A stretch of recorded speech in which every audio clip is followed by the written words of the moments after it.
அத்தியாயம் 31. மறுநாள் காலையில் சர்ச்சிற்கு கிளம்பிக் கொண்டிருந்தனர் இருவரும்.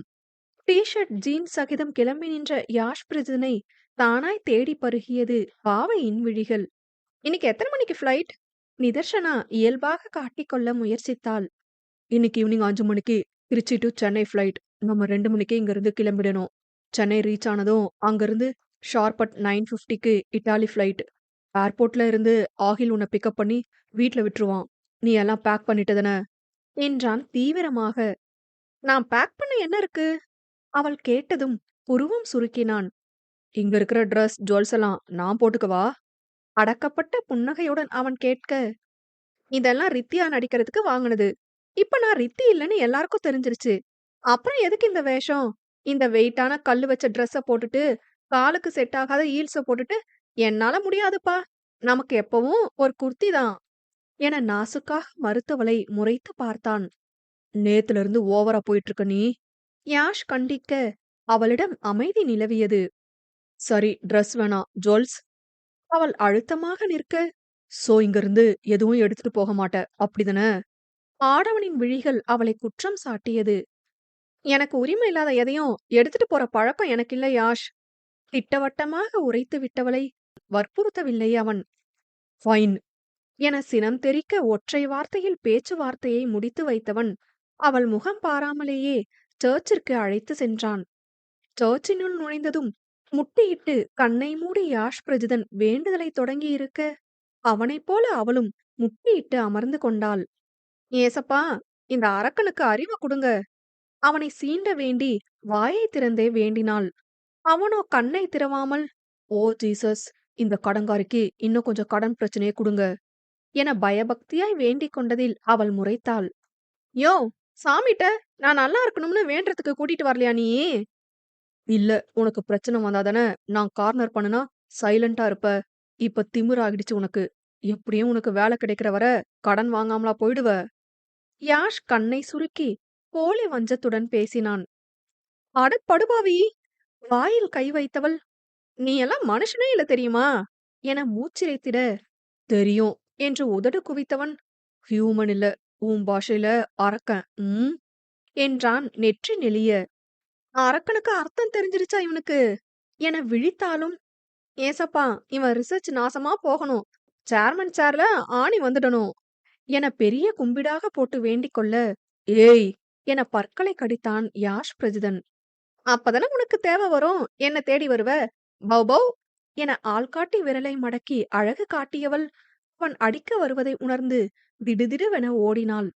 நேராக காரின் அருகில் சென்று நின்றவளின் குதிரைவால் முடியை கொத்தாக பிடித்தான்.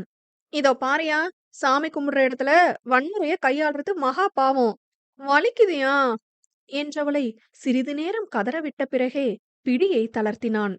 அரக்கா அரக்கா என அவன் தோள்பட்டையிலேயே படபடவென அடித்தவள் தலையை தேய்த்து கொண்டு, மூஞ்ச பாரு என சிலுப்பியபடி காரில் ஏறினாள். அவளது பாவனைகளையெல்லாம் கண்ணுக்குள் படம் பிடித்தபடி காரை ஆதிசக்தியின் வீட்டு வாசலில் நிறுத்தினான். காலையிலேயே கண்மணி கட்டளையாக சொல்லிவிட்டாள், காலை உணவும் மதிய உணவும் இங்குதான் என்று. ஆதிசக்தி தனதரையில் ஜன்னல் கம்பிகளின் வழியே எங்கோ வெறித்திருந்தார். குத்தி காட்ட கூட இனி அவன் அருகில் இருக்க போவதில்லைதானே. ஆதி என இளவேந்தன் அழைக்க அவரது கண்ணில் நீர் திரையிட்டது. மௌனமாக கணவனின் தோளில் சாய்ந்து கொண்டவர், ஆனாலும் இந்த 2 பேருக்கு இவ்வளவு அழுத்தம் வேணாம். நிதாவும் போறேன்னு சொல்றாளே, அவளாச்சும் இருக்கலாம்ல என்றதில் இளவேந்தனின் கண்களும் கலங்கி நின்றது. அவங்க முடிவுல நம்ம தலையிட முடியலையே. யாஷ் தான் இட்டாலி போயிடுவான், நிதா சென்னையில தானே இருப்பா. அப்பப்போ போய் பாத்துக்கலாம் இல்லா. கணவனின் வேதனை முகம் அவரை வருத்தியது. ம் என்ன இல்லா, என்னவோ மனசே சரியில்ல ஆதி. யாஷும் நிதாவும் இங்க இருந்தது நல்லா இருந்துச்சு. அதே போலதானே அவங்களும் ஏங்கி இருப்பாங்க. நிதாக்கு இப்படி ஒரு குடும்பம் இருக்கிறதே தெரியாது. ஆனா யாஷ் குடும்பம் இருந்தும் என பேச முடியாமல் நிறுத்த, எல்லாம் என்னால தானே என்றார் விரக்தியாக. விடு ஆதி, நம்ம மனநிலை எப்பவும் ஒரே மாதிரி இருக்கிறது இல்லல்ல. வந்தப்ப நம்மள பார்த்தா எரிஞ்சு விழுவான் யாஷ். இப்ப முகம் கொடுத்து பேசுறான், அதுவும் நிதாவால தானே என ஆதிசக்தி சேர்த்து கொண்டார். 2 பேருக்கும் ஜோடி பொருத்தம் நல்லா இருக்குல்ல. இளவேந்தன் சொன்னதும், ஆமா, இத சொன்னதும் 2 பேரும் உடனே புரிஞ்சுப்பாங்க பாரு.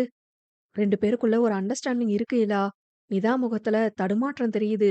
ஆனா இந்த பையன் தான் அத புரிஞ்சுக்கிற போல தெரியல. என்றார் நகத்தை கடித்தபடி. ஆஹாஹா! உன் பையன்ல.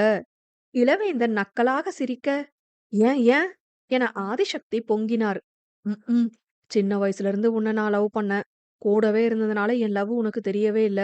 நானும் கண்ணால காட்டுனேன், கையால காட்டுனேன். ஒன்னும் வேலைக்காகல. இருக்கிற மூளையெல்லாம் கொண்டு போய் வேலையில மட்டும் கொட்டிட்டு, வீட்ல எம்ப்டி மண்டையோட இருக்கிறது. அதே மாரிதான் அவனும் இருக்கான். என்று சத்தமாக சிரித்துவிட, உன்னை கொல்லப் போறேன் இலா என்று சினுங்கியபடி ஆதிசக்தி அவரை நெஞ்சில் தாக்கினார். தாயை பார்க்கும் பொருட்டு அங்கு வந்த யாஷ் பிரஜிதன் இருவரும் கையை பிடித்துக் கொண்டு நிற்பதைக் கண்டு பின்னந்தலையை கோதி நின்றான். I think I am at wrong time என யாஷ் கேட்க, ஆதிசக்தி அதெல்லாம் ஒண்ணு இல்லவா என்றவருக்கு ஐயோ என்றிருந்தது. இதா எங்க என இளவேந்தன் கேட்க, வந்ததும் நேரா கிச்சன் போயிட்டா. லேசான புன்னகையுடன் கூறியதில் அவர் முகத்திலும் சிறு புன்னகை. யாஷ் ஆதிசக்தியை பார்க்க, அவர்களுக்கு தனிமை கொடுக்கும் பொருட்டு, சரி நீங்க பேசிட்டு இருங்க, நான் என் மருமகளை பார்த்துட்டு வரேன் என்று நாசுக்காக வெளியில் சென்று விட்டார். எல்லாம் பேக் பண்ணிட்டியா யாஷ்? ஆதிசக்தி முயன்று வேதனையை அடக்கியபடி கேட்க, எஸ், ஏதாவது மிஸ் பண்ணிருந்தா ஆள் அனுப்புறேன், கொடுத்து விடுங்க என்றான். அவர் அவனை பாராது தவித்து மறுபுறம் திரும்பிக் கொண்டார். வித்தி எங்க இருக்கா? கேட்க வேண்டுமே என பேச்சை வளர்த்தார். அவளுக்கு இருந்த பிரச்சனையை பற்றி கூறியவன், நோ பெட்டர், நேத்து கல்கட்டா போயிட்டா என்றான். எப்ப கல்யாணம்? நிதர்ஷனாவிடம் உரைத்த அதே பதிலை தாயிடமும் உரைத்திட, அட்லீஸ்ட் டேட் ஃபிக்ஸ் பண்ணதும் சொல்லுவியா யாஷ்? கேட்கும் போதே அவர் குரல் உடைந்தது. முன்பை போல அவரை ஒதுக்க இயலாமல் அவனுக்குள்ளும் எதுவோ நழுவிய உணர்வு. சொல்லுவேன், சான்ஸ் இருந்தா வாங்க மம்மா என்றவனின் அழைப்பே அவரது இதயத்தை நிறைத்தது. இம்முறை கலங்கிய விழிகளுடனே மகனை ஏறிட்டவர், கவனமாயிரு யாஷ், எப்பவும் விட கவனமாயிரு என எச்சரித்தார். ஷோர் அண்ட் என நெற்றியை நீவியவன், சாரி அபவுட் எஸ்டர்டே என கூறிய யாஷை விழிவிரித்து பார்த்தார். நீ உண்மையதானே சொன்ன, சாரி சொல்ல வேண்டிய அவசியம் இல்ல யாஷ். டு பி ஃப்ராங்க், நான் சொன்னதுல எந்த தப்பும் எனக்கு தெரியல. பட் உண்மையா இருந்தாலும் it hurts you right? Sorry கேட்கணும்னு நிதுவோட ஆர்டர் என்றவன் உண்மையை ஒத்துக்கொள்ள, அதன நீ சாரி கேட்கவும் உனக்குள்ள ஆவி புகுந்துருச்சோன்னு பயந்துட்டேன் என்று கேலி செய்தார். அதில் மென்முறுவல் பூத்தவன், வெரி ஃபன்னி என தலையாட்டிக் கொள்ள, இருவருக்கும் அந்த நொடி மனதில் ஆழ பதிந்தது. சாதாரணமாய் இலகுவாக அவர்கள் பேசிய முதல் தருணம் இதுவே. உள்ளம் வெடிக்க அழுகை முட்டிக்கொண்டு நின்றாலும் மகனின் முன் நன்றாக நடித்தார் ஆதிசக்தி. கடந்த 20 வருடங்களாக மகனை பிரிந்து பாசமில்லை என நடித்து தேர்ச்சி பெற்றிருக்கிறாரே. பின் என்ன இருந்தாலும் நிதாவுக்கு நீ செஞ்சது சரியில்லை யாஷ் என கண்டனத்துடன் கூற, அவன் புரியாது பார்த்தான். ஒரு பொண்ண சொந்த விருப்பத்துக்காக நடிக்க கூப்பிட்டுட்டு ஒரே வீட்ல வச்சிருக்கிறது ரொம்ப தப்பு. நீ அவள ஹர்ட் பண்ணன்னு நான் சொல்லல. ஆனா இப்ப அவ மனசளவுல வருத்தப்படுவாதான என்றவருக்கு அந்த பெண்ணின் உள்மன உளைச்சலை புரிய வைக்க இயலவில்லை. ஒரு பொண்ணோட மன வருத்தமோ அந்த பாவமோ நம்மள சும்மா விடாது யாஷ். வருத்தத்துடன் அவர் கூற, அவனோ ஏளன புன்னகையுடன், கமான் மம்மா, எங்களுக்குள்ள எந்த பிசிக்கல் ரிலேஷன்ஷிப்பும் இல்ல. நான் அவள சீட் பண்ணவும் இல்ல. அப்படிலாம் பார்த்தா என் பப்பா இன்னும் நல்லா திடகாத்திரமா தானே இருக்காரு. உங்கள ஹர்ட் பண்ணிட்டு அவர் ஒன்னும் அந்த பாவத்துல புரண்டுட்டு இருக்கலையே என்றான் நக்கலாக. அதுல உன் அப்பாவோட தப்பு மட்டும் இல்லையே, ஏன் தப்பும் இருக்கே. உன் அப்பாவை நம்பி போனது என்னோட முதல் முட்டாள்தனம். அவனை பத்தி தெரிஞ்சதும் எங்கேயாவது விழுந்து சாகாம இங்க வந்து நின்னது நான் செஞ்ச அடை முட்டாள்தனம். நீ சொன்னதுதான். நீதான் ஒன்னும் நானும் இல்ல, நீ அலசும் இல்ல. அவரது பார்வை ஜன்னல் வழியே வெறிக்க, வார்த்தைகளில் உயிர்ப்பில்லை. ஆனால் அந்த வலி அவனுக்குள்ளும் கடத்தப்பட்டது. யாஷ் பதில் பேசாது இறுக்கத்துடன் நிற்க, ஆனா இங்க நிதா எந்த தப்பும் பண்ணலையே. உனக்காகவே என்னை எவ்ளோ பேசியிருக்கா. நடிக்க வந்தவ எதுக்காக இந்த அன்ப காட்டணும் என்றிட, நீங்க என்ன சொல்ல வரீங்க? நான் சொன்னது மாரி அவள செட்டில் பண்ணிட்டு தான் போறேன் என்றான். அது இல்ல, நீ அவள விரும்புறியோன்னு என்ற ஆதிசக்தி இழுக்க, no way! She is my soulmate mamma. And அவ ஒரு ரிலேஷன்ஷிப்ப டாப் டூ த பாட்டம் சீரியஸா எடுக்கிறவ. எனக்கு அந்த சீரியஸ்னஸ் சுத்தமா இல்ல. எங்களுக்குள்ள லவ், மேரேஜ் இதெல்லாம் டெம்பரவரியா இருக்கலாம். ஆனா பெர்மனன்ட்டா ஐ அம் நாட் ஷூர் என தோளை குலுக்கிட, அப்ப நீ இத பத்தி யோசிச்சிருக்க என கேட்டார் வியப்பாக. யோசிச்சேன் நேத்து நைட். பட் மேரேஜ் ஒன்னும் எமோஷனலா எடுக்கிற முடிவில்ல மம்மா. லாஜிக்கலா இது செட் ஆகாது. நிறைய ரிலேஷன்ஷிப்ப அடுத்தடுத்து பிரேக் பண்ணிட்டு போறவங்கள பார்த்தே வளர்ந்துட்டேன். சோ என்னால பெர்மனன்ட்டா ஒரு ரிலேஷன்ஷிப்ல அட்டாச் ஆக முடியாது. ரித்திக்கும் எனக்கும் ஒரு அண்டர்ஸ்டாண்டிங் இருக்கு. அவளுக்கும் ஜாப் தான் ஃபர்ஸ்ட் பிரிஃபரன்ஸ். அதுக்கு மேல எனக்கு சேர்மன் போஸ்ட் வேணும். I just need it. அதுக்காக என்னோட 5 வருஷத்த நான் தியாகம் பண்ணியிருக்கேன். அதுக்காக இன்னும் எவ்ளோ தியாகம் வேணாலும் பண்ணுவேன். என திட்டவட்டமாக உரைத்தவன் சற்றே இளகி, அண்ட் மோரோவர் அவகிட்ட நான் மேரேஜ் பத்தி யோசிச்சேன்னு சொன்னா கூட எனக்கு காஃபில பாய்சன் கலந்துடுவா. அந்த அளவு அவளுக்கு என் மேல ஒரு சின்ன கொலவெறியும் இருக்கு என சொல்லிக் கொண்டிருக்கும் போதே பாயாச வாசம் உனக்கும் வந்துடுச்சா யாஷ் என்றபடி கையில் பாயாச கிண்ணத்துடன் உள்ளே வந்தாள் நிதர்ஷனா. ஆதிசக்தி மகனை முறைத்தபடி நிற்க, அவளோ, ஓ, தனியா பேசிட்டு இருக்கீங்களா ரெண்டு பேரும்? இப்ப நான் போகணுமா? வேணாம். நீங்க என்ன சட்டசபையில யார பிரசிடென்ட் ஆக்கலாம்னா பேச போறீங்க? நீ 4 திட்டு திட்டுவ. இந்த அம்மா கல்லு மாரி கேட்டுட்டு நிக்கும். ஸ்டார்ட் பண்ணுங்க என்றவள் ஏதோ வேடிக்கை பார்ப்பது போல பாயாசத்தை பருக, ஆதிசக்தியும் யாஷ் பிரஜிதனும் ஒன்றாக அவள் காதை திருகினர். ஆத்தாடி, அட்டாக் பண்றதுக்கு மட்டும் கூட்டு சேர்றீங்களா நீங்க என முறுக்கிக் கொண்டதும் இருவருக்கும் புன்னகை மலர்ந்தது. நிதர்ஷனாவோ பாயாசத்தை குடித்துவிட்டு, இந்த கண்மணி பாயாசம் கிண்டும் போதே நினைச்சேன் இனிப்பு இருக்காதுன்னு என்று தலையில் அடித்துக் கொண்டாள். ஏன் என ஆதிசக்தி வினவ, உன் பொண்ணு சர்க்கரைக்கு பதிலா அதுல கண்ணீரை கொட்டிக்கிட்டு இருக்குது த. அண்ணன் இத்தாலிக்கு போறான்னு ஒரு மூச்சு அழுதுட்டு ஒரு கிண்டு, நீங்க எனக்கு அண்ணி இல்லையான்னு அழுதுட்டு ஒரு கிண்டு, அப்புறம் நீங்களும் ஊருக்கு போறீங்களான்னு மூக்கால அழுதுட்டு ஒரு கிண்டு, கடைசி வர பன்னீர் பாயாசம் செய்யல அவ, பன்னீர் பாயாசம் தான் செஞ்சிருக்கா என புலம்பியதில் ஆதிசக்தி வாய்விட்டே சிரித்து விட்டார். இவ வாய் இருக்கே என தலையில் அடித்துக்கொண்ட யாஷ் பிரஜிதன் ஆதிசக்தியின் சிரித்த வதனத்தை ஒருமுறை கண்களில் நிரப்பிக்கொண்டு தங்கையை காண சென்றான். கண்மணி அடுக்கலையில் மூக்கை உறிஞ்சியபடி, சிந்தா, அந்த முந்திரி பருப்பை எடு என்றாள். அழுது அழுது தொண்டை கட்டிக்கொண்டது வேறு. பாயாசத்துடன் கேசரியும் கிண்டிக் கொண்டிருந்தாள். சிந்தாமணியோ, முந்திரில உன் கண்ணீர் படாம வருடி, கேசரிய வாயில வைக்க முடியாம போயிட போகுது என பரிதாபமாக கூற, அவளை முறைத்தவள், எனக்கு தெரியும் என்றாள் கடுப்பாக. ஐயோ, இந்நேரம் பார்த்து எங்க அம்மா வேற கிச்சன இவள நம்பி குடுத்துட்டு கோயிலுக்கு போயிடுச்சே என புலம்பியவள் அங்கு யாஷ் நிற்பதைக் கண்டு, ஏய், உன் அண்ணன்டி என்று இடித்தாள். கண்மணி வேகமாக கண்ணீரை துடைத்துவிட்டு யாஷை பார்த்தாள். பாயாசம் தரட்டா அண்ணா என வேகமாக சட்டியை திறக்க, எதுக்கு இப்படி அழுதுட்டு இருக்க என்று அதட்டலாக கேட்டான். அதில் திறந்த சட்டியை மூடாமல் அவள் மீண்டும் கண்ணீர் விட தயாராக, சிந்தாமணி அவளை ஒரு அடி நகர்த்தி நிற்க வைத்தவள் சட்டியை மூடிவிட்டு, ம், இப்ப அழுது தொலையும் என்றாள் சலிப்புடன். அடியே, கண்மணி முறைத்ததில் பொங்கி வந்த சிரிப்பை அடக்கிய யாஷ் பிரஜிதன், கண்மணி என அழைத்தான் அன்பாக. கம் என கையை நீட்டி அழைத்திட, புயலாக தமையனை கட்டிக்கொண்டாள் கண்மணி. என் மேல உங்களுக்கு கோபம் இல்ல தானே? நான் உங்கள ஒன்னும் ஒதுக்கி வைக்கல. எனக்கு எதுவுமே தெரியாது. உங்கள பத்தி தெரிஞ்சதும் உங்களுக்கு பேச எவ்வளவோ ட்ரை பண்ணேன். அட்லீஸ்ட் நீங்க வந்த அப்புறம் பேசலாம்னு கூட எவ்வளவோ வாட்டி ட்ரை பண்ணிருக்கேன் தெரியுமா? என தேம்பி தேம்பி அழுதிட, ஓகே ஓகே, ஐ அண்டர்ஸ்டுட். உன் மேல எனக்கு கோபம் எல்லாம் இல்லடா என்றான் மென்மையாக.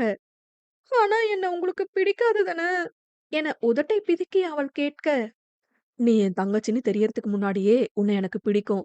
வந்து வந்து வாண்டடா என்கிட்ட திட்டு வாங்கிட்டு போறது எனக்கு இன்ட்ரெஸ்டிங்கா இருக்கும் கண்மணி என்றான் அவள் கண்ணீரை துடைத்தபடி. எது, எங்களை திட்டுறது உங்களுக்கு இன்ட்ரெஸ்டா இருக்கா? இதெல்லாம் டூ மச் மாமா என சிந்தாமணி எகிறிவிட்டு, என்ன இருந்தாலும் அவ உங்க உடன்பிறப்பு, நானா லிமிட்ல இருந்துக்கிறேன்பா என்றாள் உர்ரென. ரொம்ப நல்லது, அங்கே இருந்துக்கோ என வாரினான்.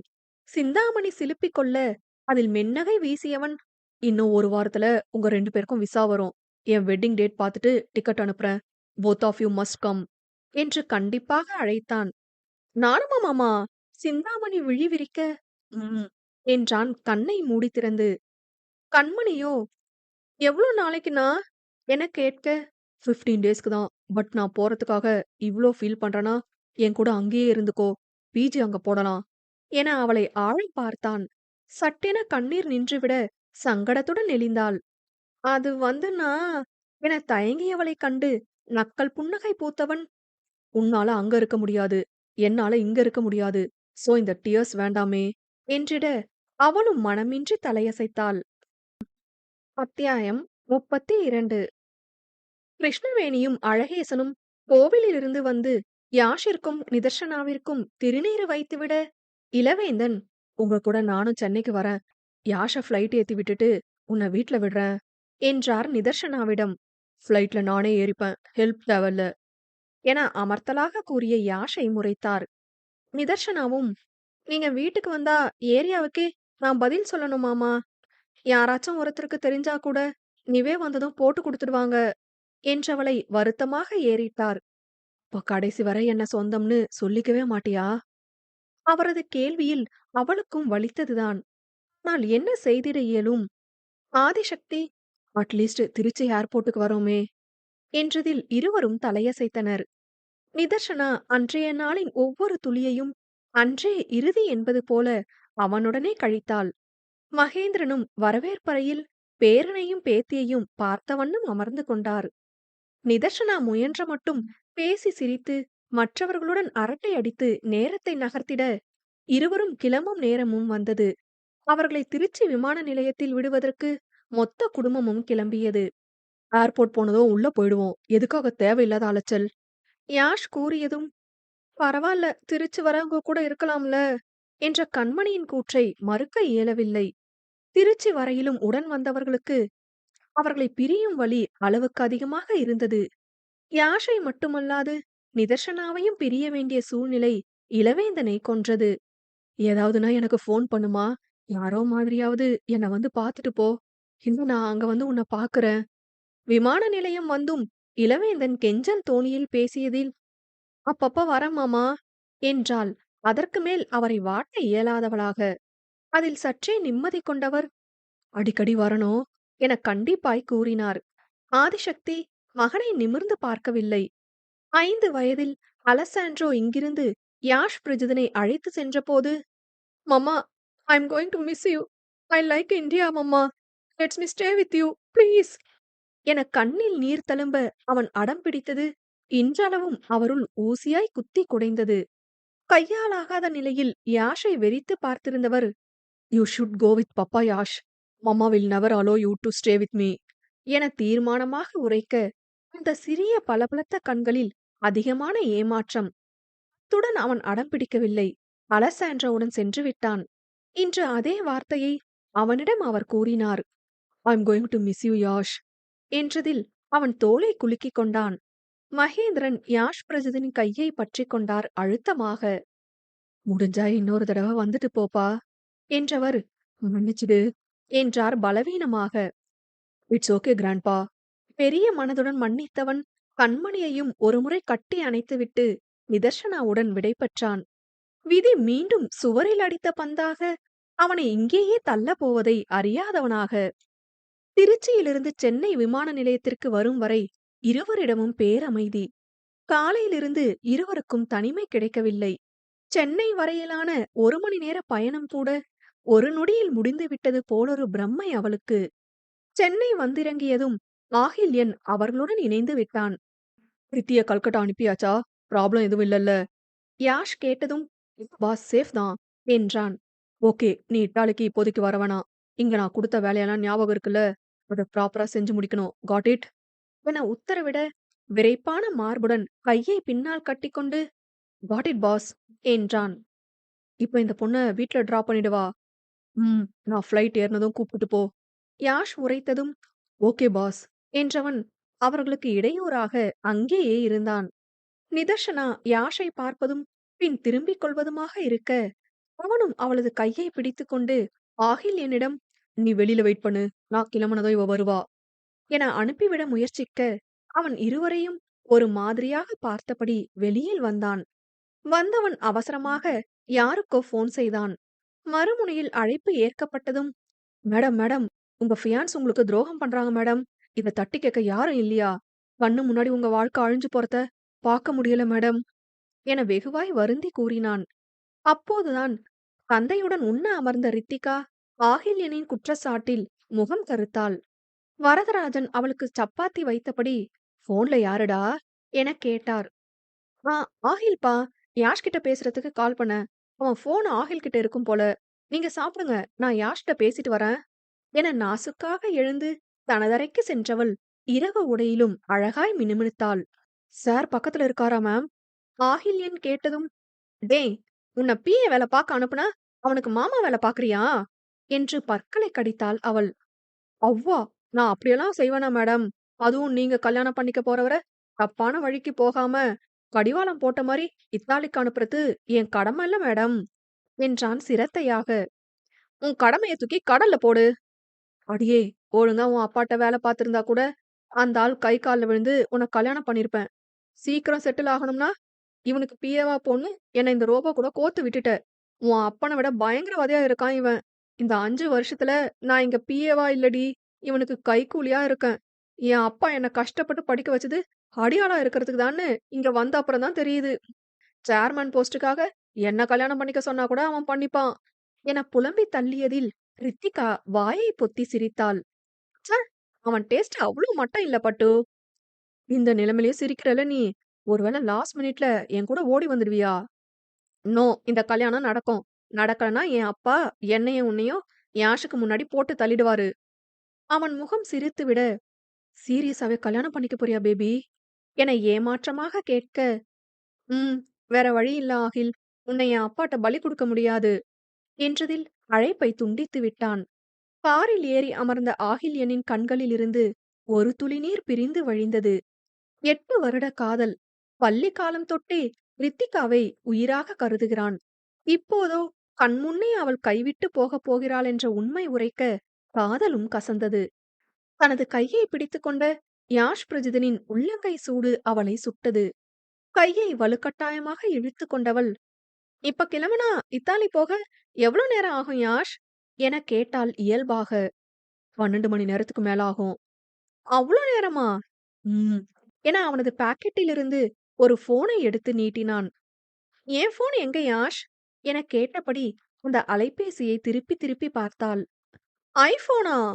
திகைப்பாய் அவள் கேட்க, "ம், நீ யூஸ் பண்ணுன சிம் இதுல தான் இருக்கு" என்றதும், "என் போன குடுங்க. இது எதுக்கு எனக்கு?" அவளது பேச்சை கண்டு கொள்ளாதவனாக மற்றொரு பொருளை கைப்பையிலிருந்து எடுத்தான். கையடக்க ஹெட்போன் போல இருந்த பொருளை அவளிடம் நீட்ட, "இது என்னது?" என கேட்டாள். "ஆலம்பனா மாரி. இதுல இந்த பட்டன ஆன் பண்ணிட்டு, நீ என்ன கேள்வி கேட்டாலும் இது பதில் சொல்லும். உன் கூட சேர்ந்து பாடும். உன் இன்டர்வியூஸ்க்கு ஹெல்ப் பண்ணும். குட்டி ஆலம்பனா மாரி. அண்ட் இதுல இன்னொரு ரெட் பட்டன் இருக்குல்ல" என காட்ட, அவள் அவனையே பார்த்திருந்தாள். "இந்த பட்டன பிரஸ் பண்ணி எனக்கு வாய்ஸ் நோட் அனுப்பலாம். ஆனா அதுக்கு மட்டும் இன்டர்நெட் வேணும். மத்தபடி நீ இத ஆஃப்லைன்லயே யூஸ் பண்ணிக்கலாம்" என்றிட தலையாட்டினாள். "அப்புறம் இத பிடி" என ஒரு ஸ்கின் லோஷனையும் கொடுத்தான். "இத நீ யூஸ் பண்ணிட்டு இருந்ததானே, தொடர்ந்து யூஸ் பண்ணு. ஸ்கின் ட்ரை ஆகாம இருக்கும். எப்படியும் திரும்ப போய் தேங்காய் நாரால தேய்க்கிறப்ப இந்த லோஷன போட்டாலும் வேஸ்ட் தான். எனக்கு வேணாம். இருக்கிறதே போதும்" என்றிட, அதற்கும் பதிலளிக்காது வலுக்கட்டாயமாக கொடுத்தான். "எனக்கு மட்டும் அட்வைஸ் பண்ணுனா பத்தாது. நீயும் அப்பப்போ மிஸ்டர் இளவேந்தனுக்கு ஃபோன் பண்ணி பேசிக்கோ. He look like good soul" என்றிட, "ம்" என்றாள். பயணிகளுக்கு அழைப்பு ஒலிக்க, "ஓகேடி, ஐ ஹாவ் டு கோ. ஒழுங்கா படி. எந்த ஹெல்ப் வேணாலும் என்ன கான்டாக்ட் பண்ணு. ஃபோன்ல என் நம்பர் சேவ் பண்ணியிருக்கேன். ஆகில் நம்பரும் இருக்கு. பத்திரமா இரு. சீக்கிரம் நிவேதன் வருவான். அண்ட்" என இன்னும் பேச வார்த்தைகள் இருப்பது போல தேடினான். "அண்டு சீக்கிரம் திரும்ப கடங்காரி ஆகிடுடி" என்றான் குறும்பாக. கண்ணில் முட்டி நின்ற நீருக்கு விமோச்சனம் அளிக்காது பாடுபடுத்தியவள், "பாத்து போ அரக்கா" என்றாள். அவளை இறுகி அணைத்துக் கொண்டவன் அவளது கன்னத்தில் அழுந்த முத்தமிட்டு, "மிஸ்ஸிங் யூ மின்னல். லவ் யூ" என அவள் கன்னம் தட்டி தான் வளர்ந்த கலாச்சார முறையில் பிரியா விடை கொடுக்க, தன்னுள் மீண்டும் மீண்டும் அமிலத்தை ஊற்றிவிட்டு அழகு பார்ப்பவனின் முதுகை வெறித்தவளின் கண்ணிலிருந்து விடுதலையானது கண்ணீர் துளிகள். அவன் எதேச்சையாய் திரும்பி பார்ப்பது போல் கையசைக்க, நொடியில் கண்ணீரை துடைத்துக் கொண்டவள் மெலிதாய் புன்னகைத்து கை காட்டிவிட்டு பின் விறுவிறுவென வெளியில் வந்தாள்.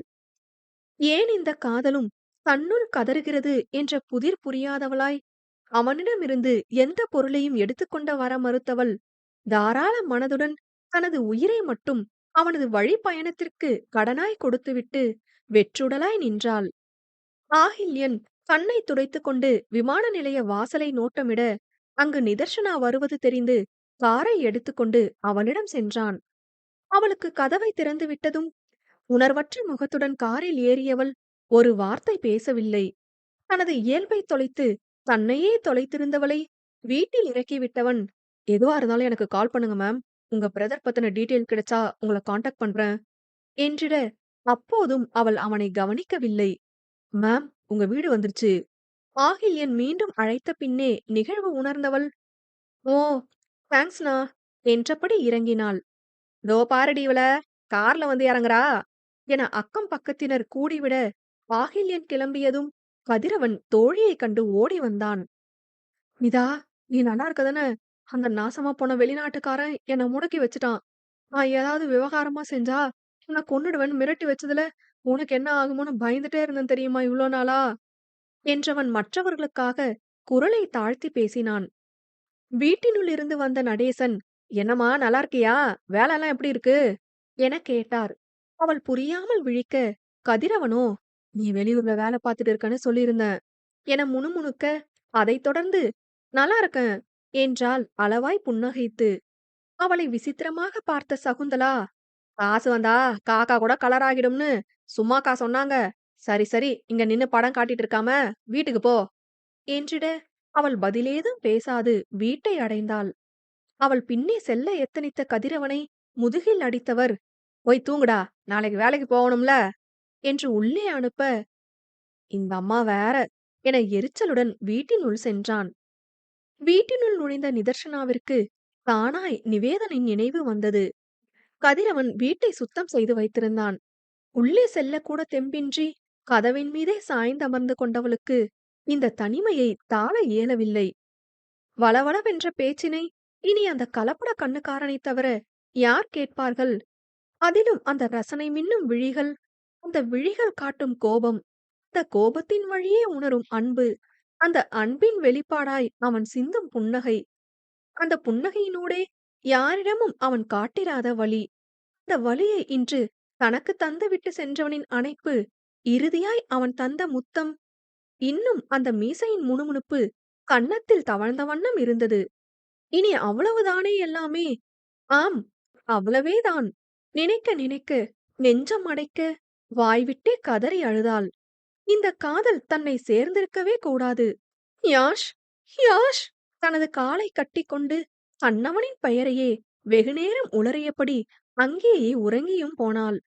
ஒரு வாரத்திற்கு அந்த வீட்டை விட்டு அவள் வெளியில் வரவே இல்லை. அவளுக்கு வேண்டிய பொருட்களை கதிரவன் வாங்கித் தர அவளின் அமைதி அவனை பாடாய்படுத்தியது. ஏன் இப்படி இருக்க நிதா? எனக்கு பயமா இருக்கு உன்னை பார்த்தா. அங்க உனக்கு பிரச்சனை எதுவும் இல்லதானே என கேட்க, இல்லை என மறுப்பாக தலையசைத்தவள் மேற்கொண்டு எதுவும் பேசவில்லை. பாத்திரம் கழுவும் போது தானாய் உள்ளங்கையை பார்த்து கொள்வாள். இதென்ன உன் கை இவ்ளோ ரஃப்பா இருக்கு? அவன் முகம் சுளித்தது தானாய் நினைவிலாட கண்ணீர் துளி ஒன்று உள்ளங்கையை நிறைத்தது. இடையில் இருமுறை பேசினான். அதன் பிறகு அவனிடமிருந்து எந்த தகவலும் இல்லை. இளவேந்தன் தினமும் அழைப்பார். அவரது மனதை வருத்த மனமின்றி இரு வார்த்தைகள் பேசிவிட்டு வைத்து விடுவாள். சில நேரம் ஆகில்யன் அழைப்பான். நிவேதன் பற்றிய தகவல் எதையாவது கேட்டுவிட்டு அவளது நலத்தையும் அறிந்து கொள்வான். அவள் எந்நேரமும் ஏதோ யோசனையில் இருப்பது கதிரவனை வாட்ட, அவளது மனதை மாற்றும் பொருட்டு, நிதா, நீ அரைக்கிற மாவுல இட்லி தோசை சாப்பிடாம நாஷ்டாவே இறங்க மாட்டுது. நம்ம ஏரியாவே உன் மாவு பாக்கெட் இல்லாம வறண்டு போயிருக்கு. நான் இட்லி அரிசி வாங்கியாரட்டா என ஆர்வமாக கேட்க, ம் என தலையாட்டியவள் தனது கவனத்தை திசை திருப்ப கிரைண்டரை கழுவி மாவாட்டத் தொடங்கினாள். மாவின் பதத்தை சரி செய்து கொண்டிருந்தவளின் எண்ணத்தை கலைக்கும் வண்ணம் கதவு படபடவென தட்டப்படும் சத்தம் கேட்டது. நிகழ்காலம். தலையை பிடித்துக்கொண்டு ஏதேதோ யோசனையில் அப்படியே உறங்கிப் போன நிதர்சனாவை எழுப்பியது கதவு வேகமாக தட்டப்படும் ஓசை. நடந்தவைகள் எல்லாம் நிஜமா, வெறும் கனவா என எண்ணும் அளவு தத்ரூபமாக இருந்தது. என்ன ஆச்சு நமக்கு? நேத்து நிவே பாடி இருக்குன்னு யாஷ் திருச்சிக்கு கூட்டிட்டு போனாரு. கதிரோட சண்டை போட்டோம். தலை வலிக்குதேன்னு ரூமுக்கு வந்தா என்னென்னமோ தோணுது. ஏற்கனவே நடந்த மாரி. ஆனா இதெல்லாம் கனவு கண்ட மாரி இருக்கே. நிஜமா நடந்திருந்ததா? நிஜமா நடந்திருந்தா நமக்கு தெரியாமலா இருக்கும். அதுவும் அந்த அரக்கன நான் விரும்பி உருகுறதெல்லாம் நம்ம கேரக்டருக்கே செட் ஆகாது. நமக்கு தான் ஏதோ ஆகிடுச்சு போல. இந்த தேஜாவுன்னு சொல்லுவாங்களே, அந்த மாரி என்றவளுக்கு தலைவலி குறைந்து விழிப்பு வர வர கனவு போல இந்த நினைவுகள் இதயத்தின் ஆழதூரம் சென்று விட்டது. சில கனவுகள் மறக்கப்படுவது போல இந்த நினைவுகளும் கனவுகளாக கலைந்தது. அதன் பிறகே தான் மெத்தையில் இருப்பதை உணர்ந்தாள். நேத்து நம்ம தரையில தானே உட்கார்ந்திருந்தோம். எப்படி கட்டிலுக்கு வந்தோம்? என யோசித்தபடியே தன்னை சுத்தப்படுத்திக் கொண்டு கீழே வந்தாள். அதே நேரம் யாஷும் தனது அலுவல் அறையிலிருந்து வெளியில் வந்தவன், "ஆர் யூ ஆல் ரைட்?" என கேட்டான் கூர்மையாக. அவளது விழிகள் சிவந்திருக்க, அவளோ அவனையே உற்று பார்த்தாள். "வாட்?" "இந்த மூஞ்சில சிரிப்பு வந்துச்சுங்க யாஷ். அதுவும் என்கிட்ட நீங்க சிரிச்சு சிரிச்சு பேசுற மாரி கனவுலாம் வந்துச்சு தெரியுமா? இந்த லட்சணத்துல இங்க இருந்து நீங்க போறதுக்காக நான் அழுக வேற செஞ்சிருக்கேன். கனவா இருந்தாலும் ஒரு நியாயம் வேணா? நான் அப்படியே ஷாக் ஆகிட்டேன்." என கிலுக்கி சிரித்தவளை உணர்வற்று பார்த்திருந்தான் யாஷ் பிரஜிதன். அத்தியாயம் 33. எனக்கு ஏன் எல்லாம் ஏற்கனவே நடந்த மாரியே ஒரு ஃபீல் வந்துச்சு. ஆனா முழிச்சு பார்த்தா கனவு. என மண்டையை உடைத்து கடந்த 1 மணி நேரமாக யோசித்துக் கொண்டிருந்தாள் நிதர்ஷனா. இறுகிய முகத்துடன் அவள் எதிரில் டைனிங் டேபிளில் அமர்ந்திருந்த யாஷ் பிரஜிதன், "கனவுல என்ன வந்துச்சு?" என கேட்க, அவனை காதலிப்பதாக வந்ததை எப்படி கூற இயலும்? தன்னை எலிசாவின் உதவியுடன் புதைத்து விட மாட்டானா? அதில் திணறியவள், "ஸ்டார்ட்டிங்ல நான் யோசிக்கிறப்ப, நீங்க வேணும்னே இதெல்லாம் திரும்ப செய்யற மாரி இருந்துச்சு. அப்புறம் போக போக கனவா மாறிடுச்சு. கிளியர் விஷன் இல்ல." என தப்பிக்க எண்ணி சின்ன பொய்யுடனே எழுந்தாள். அழுது அழுது சிவந்த கண்களோடு கதிரவன் வெளியில் வந்தான். அவனை முறைத்து வைத்தவள் அவனிடம் பேசாமல் நகர எத்தனிக்க, கதிரவன் அவள் கையை பிடித்தான். "சாரி நிதா. என்னை இன்னும் 4 அடி கூட அடி. ஆனா இப்படி பேசாம இருக்காத. கஷ்டமா இருக்கு. அவனுக்கு என்ன ஆச்சோன்னு பதறிட்டு வருது" என்றான் அழுகுரலில். கதிரவனின் கண்ணீர் அவளை அசைக்க, "சரி சரி, ரொம்ப ஒப்பாரி வைக்காத, விடு" என்று சற்றே கோபம் தணிந்தாள். பின் மீண்டும் அவள் அறைக்கு சென்றவுடன் கதிரவன் தயங்கி தயங்கி யாஷ் பிரஜிதனின் எதிரில் அமர, அவனோ தனது பளிங்கு விழிகளால் ஆடவனை சுட்டெரித்தான். "உன்னை படிச்சு படிச்சு சொன்னேன், தஞ்சாவூர் வர வேணாம்னு. வந்தாலும் ரூமை விட்டு வராதன்னு சொன்னனா இல்லையா?" யாஷ் பிரஜிதனின் குரலில் சீறல் அதிகரித்தது. "Sorry sorry Yash. நிவேவோட பாடியை தேடி போற அளவுக்கு போயிட்டேன்னு தெரிஞ்சதும் ரொம்ப பயமாயிடுச்சு." "ஃபுல். இதெல்லாம் ஆல்ரெடி நடந்ததுன்னு சொல்லிட்டேன் தானே. அப்புறம் என்ன புதுசா பதற? அவளுக்கு ஃப்ளோவா நடந்தத ரீகிரியேட் பண்றப்ப, அவளை எமோஷனல் ஆக்கி இப்ப கொலாப்ஸ் பண்ணி வச்சுட்ட. இடியட்" என பொரிந்து தள்ளினான். தான் சொதப்பி விட்டது புரிந்ததும் கதிரவனின் கண்களில் கண்ணீர் நிறைந்தது. "இப்ப என்ன செய்யறது யாஷ்? நான் வேணும்னு பண்ணல. சாரி யாஷ். நிவேவ பத்தி பேசினதும் எமோஷனல் ஆகிட்டேன். இப்படிதான் மருதாணி வைக்கிறப்பவும் இடையில வந்து சொதப்பி விட்ட." எனும் போதே அவளுக்கு உடை மாற்றிய நினைவில் மெல்ல கோபம் அகன்றது. "பட் ஓகே, அதுல ரொம்ப சொதப்பல" என முணுமுணுத்துக் கொண்டவனை வினோதமாக பார்த்த கதிரவன், "நிவேவுக்கு ஒன்னும் ஆகாதுதான?" என கேட்க, "அது எப்படி ஆகாம இருக்கும்? கண்டிப்பா ஏதோ ஆகியிருக்கும்." யாஷ் தீர்மானமாக கூறியதில் மீண்டும் கண்ணீர் வடித்தான். "அடச்சி, அழுகுறத நிறுத்து. இப்ப வர அவன் பாடி கிடைக்கல. அது மட்டும்தான் நல்ல விஷயம். பட் பாடி கூட கிடைக்கல. It also a bad news" என்றவனை வேவென பார்த்தான். என்ன உளறுறானே புரிய மாட்டதே. புரிஞ்ச மாரிக்கா தலையாட்டி வைப்போம் என்று எல்லா பக்கமும் ஆட்டினான். "இப்ப எனக்கு ஒரு சந்தேகம்" என்று கதிரவன் ஆரம்பிக்க, "என்ன?" என பார்த்தான் யாஷ். "அதாவது இவளுக்கு எல்லாம் ஞாபகம் வந்துருச்சா இல்லையா? ஞாபகம் வந்தா வந்துச்சுன்னு சொல்லணும். இல்லன்னா இல்லன்னு சொல்லணும். இவ என்னவோ கனவுன்னு பினாத்திட்டு இருக்கா. ஒண்ணும் புரியலையே" என நெற்றியை தட்டி சிந்தித்தான். "எனக்கும். பட் இதுல எதிர்பார்க்காத ஏதோ ஒண்ணு இருக்கு." "ஒண்ணு மட்டும் தான் இருக்கா?" கதிரவன் அவனை ஒரு மாதிரியாக பார்க்க, "ம்ஹும். பல விஷயம் இருக்கு. எப்படி எந்த பெரிய ஹெட்டும் தலையிடாம, நிவேதன் விஷயத்திலயும் சரி, நிது விஷயத்திலயும் சரி, வெறும் அடி ஆளுங்க, கூலிக்கு வேலை பார்க்குற ஆளுங்க தான் சிக்குறாங்க. சிலர் என்கிட்ட அடி வாங்கி செத்தும் போயிடுறானுங்க. ஒரு லீட் கூட கிடைக்காம எப்படி இருக்கும்? ஷிட்!" என முகத்தை அழுந்த தேய்த்து கொண்டதில் ஏற்கனவே சிவந்திருந்த வதனம் ரத்த சிவப்பானது. அவ்வவர் என்கிட்ட மாற்றப்ப இருக்கு எனும் போதே அவனது ஏசல் நிற விழிகளில் நெருப்பு படலம் உதயமானது. ஆத்தி, சரி சரி, உங்க ஃபயர குறைங்க. வீடு தீ புடிச்சிட போகுது. ஆல்ரெடி எல்லாம் கரண்ட்ல ஓடிட்டு இருக்கு என மிரண்ட கதிரவன் அறைக்குள் ஓடிவிட்டான். நெற்றியை தேய்த்தபடி அமர்ந்திருந்த யாஷ் பிரஜிதனின் நினைவலைகள் அவன் இத்தாலிக்கு சென்ற பிறகான நாட்களில் பயணித்தது. கடந்த காலம். இத்தாலிக்கு சென்றதும் சிரிப்பை தொலைத்த யாஷ் பிரஜிதன் அடுத்தடுத்து அவனை மூழ்கடித்த வேலைக்குள் புதைந்தான். உண்ணவும் உறங்கவும் நேரமின்றி அவனது நாட்கள் கரைய அரசாங்க அனுமதியுடன் அவன் தயாரித்த செயற்கை நுண்ணறிவு ரோபோவை விண்வெளிக்கு செலுத்த வேலைகள் நடந்து கொண்டிருந்தது. இதற்கிடையில் வரதராஜனும் ரித்திகாவும் இத்தாலிக்கு வந்துவிட, வெல்கம்டா என்று நண்பன் மற்றும் தனது தொழிலின் அங்கமானவரை வரவேற்றார் Alessandro Marati. Hi uncle, how are you? Rithika அவரிடம் நலம் விசாரிக்க, குட் குட் டியர் என்றவர், வரதா மேரேஜ் டேட் ஃபிக்ஸ் பண்ணிடலாம் தானே என பேச்சை தொடங்கியதும் இந்த உரையாடலில் கலந்து கொள்ள விருப்பமின்றி யாஷை தேடி சென்றாள். இரவு முழுதும் லேபில் இருந்தவன் அன்று காலையில்தான் வீடு திரும்பி குளிக்க சென்றிருந்தான். இத்தாலி வந்த ஒரு வாரத்திற்கு பின் வீட்டிற்கே இப்போதுதான் அவன் வருகிறான். குளித்து முடித்து வந்தவன், ஆலம்பனா ஹங்கிரிடி என பேசியபடி வர, கட்டிலில் கால் மேல் கால் போட்டு அமர்ந்து ஏதோ ஒரு நாளிதழை புரட்டி கொண்டிருந்த ரித்திகா ஆடவனை நிமிர்ந்து பார்த்தாள். என்ன மேன், ஆலம்பனாவ ஒய்ஃப் ரெஞ்சுக்கு ட்ரீட் பண்ணிட்டு இருக்க? அவள் நக்கலாக கேட்டதும் பிறகே தான் இருக்கும் இடத்தையே உணர்ந்தான். ஆலம்பனா என அழைத்தது அவனது உயிரில் கலந்தவளை அல்லவா? அவள் இங்கில்லை என்ற உண்மையே அவனை சோர்வடைய செய்தது. இவ்ளோ பெரிய வெற்றி கிடைச்சிருக்கு, இப்போ இதே ரியாக்ஷன் தான் குடுப்பியாடா? ரித்திகா மேலும் பேச, தானாய் நிதர்ஷனாவின் எண்ணமே வழிந்தோடியது. நொடிக்கு நொடி முகபாவனைகள் காட்டும் மனதை அமைதியாக்கும் முகம். உன்னை பார்த்தாலே பிடிக்கல என்றவனின் உள்நெஞ்சம் எப்போதிருந்து அதை பிடித்தமாக்கியது என அவனே அறியான். யாஷிடம் 4 கேள்விகள் கேட்டால் ஒரே கேள்விக்குதான் பதில் வரும் என அறிந்தவளாதனால் அவனிடமிருந்து பதில் வராததில் ஆச்சரியம் கொள்ளவில்லை. சரிப்பா, எனக்கு தேவையில்லாத கேள்வியெல்லாம் கேட்கல. நெக்ஸ்ட் பிளான் என்ன? நம்ம மேரேஜ் டேட் ஃபிக்ஸ் பண்ணிடலாம் தானே? ம். Are you alright Yash?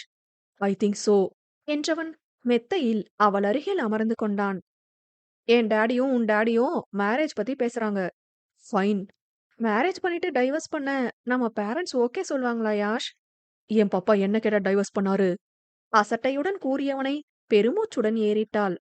உனக்கு ஹெல்த் ஓகேவா என யாஷ் கேட்க, டேய் என முறைத்தாள். அதில் சின்னதாக புன்னகைத்தவன், 3-4 மந்த்ஸா பெட் ரெஸ்ட் எப்படி இருந்துச்சு என கேலியுடன் கேட்டதில் அவன் மீது தலையணையை தூக்கி எறிந்தாள். இல்லாத நோயை இருக்கிற மாதிரி நடிக்க எவ்வளவு கஷ்டம் தெரியுமா? அவள் பரிதாபமாக கூற, உன் சேஃப்டிக்கு தான் ரித்தி. இல்லனா உன் டேடியோட எனிமீஸ் உன்னை டைரக்டா ஹெவனுக்கு அனுப்பியிருப்பாங்க என்றான் நக்கலாக. கரெக்ட் தான். நம்ம மேரேஜும் தள்ளி போச்சு. உன் ரிசர்ச்சும் நல்லபடியா முடிஞ்சுது. அப்பாட்ட சேர்மன் போஸ்டர் வாங்கிடு. உனக்கு தண்ணி காட்டிட போறாரு. அவள் எச்சரிக்கையாக கூற, இன்டர்காமில் அலெசாண்ட்ரோ அழைத்தார். 2 பேரும் கீழே வாங்க. 2 ஓல்டு பீஸும் நம்மள அடகு வைக்க முடிவு பண்ணிடுச்சுங்கடா என்று புலம்பியபடி ரித்திகா கீழிறங்கி வர, அவளது கூற்றில் புன்னகைத்தபடி யாஷும் அவளை தொடர்ந்தான். Hi uncle. வரதராஜனை யாஷ் வரவேற்றதும், இந்தியா எப்படி இருந்துச்சு யாஷ் என வினவினார்.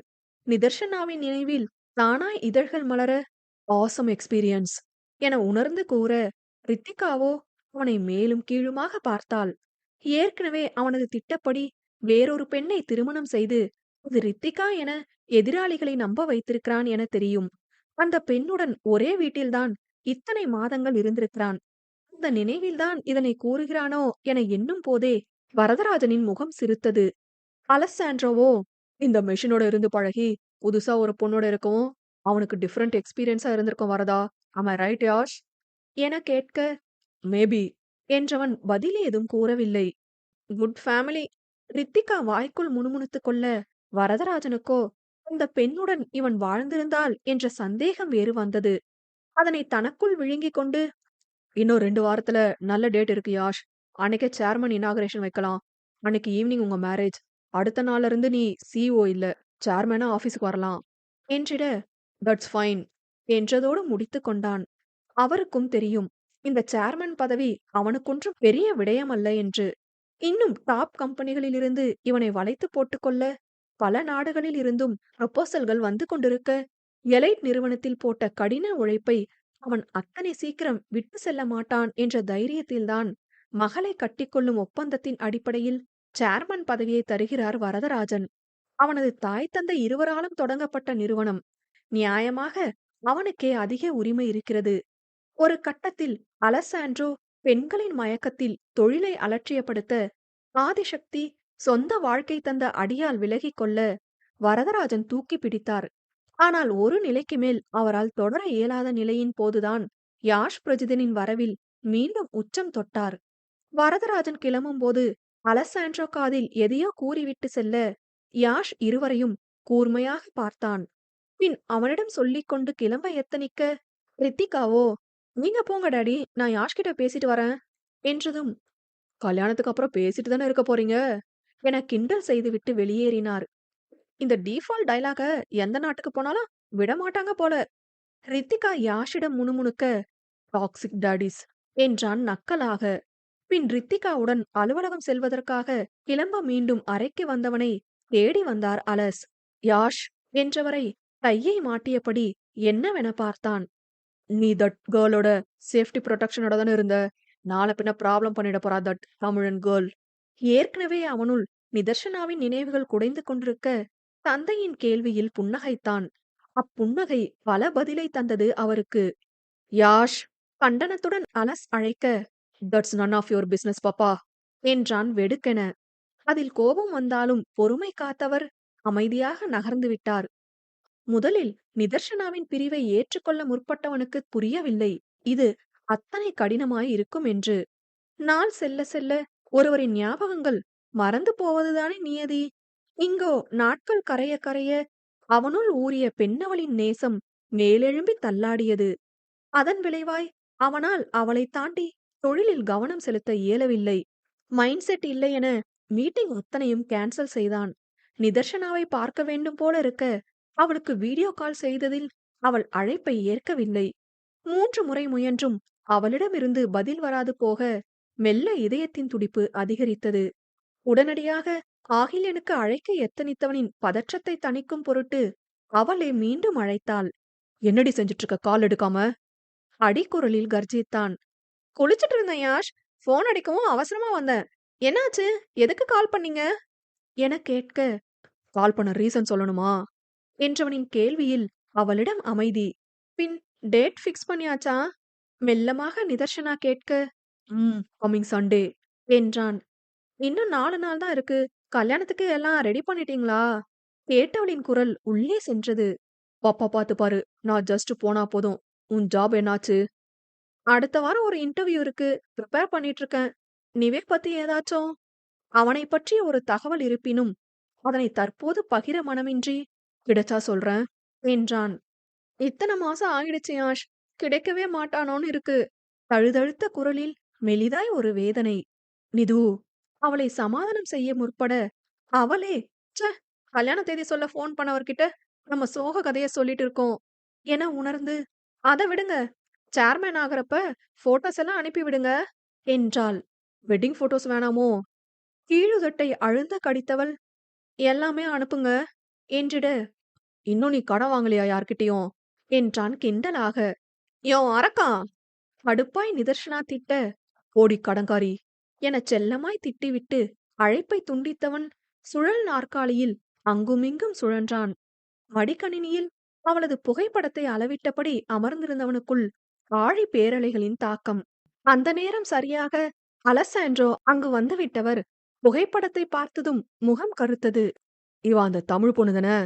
அவர் கேட்க, அவரிடம் மறைக்கவெல்லாம் முற்படாதவன், "எஸ்" என்றான். "நீ போட்டோ ஓபன் பண்ணி பார்க்குற அளவு நாட் ஒர்த்." நிறம் மங்கி இருந்தவளை பார்த்து அவருக்கு ஈர்ப்பு தோன்றவில்லை. யாஷ் அவரை திரும்பி பார்வையால் ஒருமுறை எரித்ததில், "உனக்கு அவள பிடிச்சிருக்கு ரைட்?" என கேட்டார் கேலியாய். மகனிடம் பதிலின்றி போக, அந்த அமைதியில் பதிலை உணர்ந்து கொண்டவர், "லுக் அட் மீ ஆஷ். நமக்கு தமிழ் பொண்ணுங்க தான் வீக்.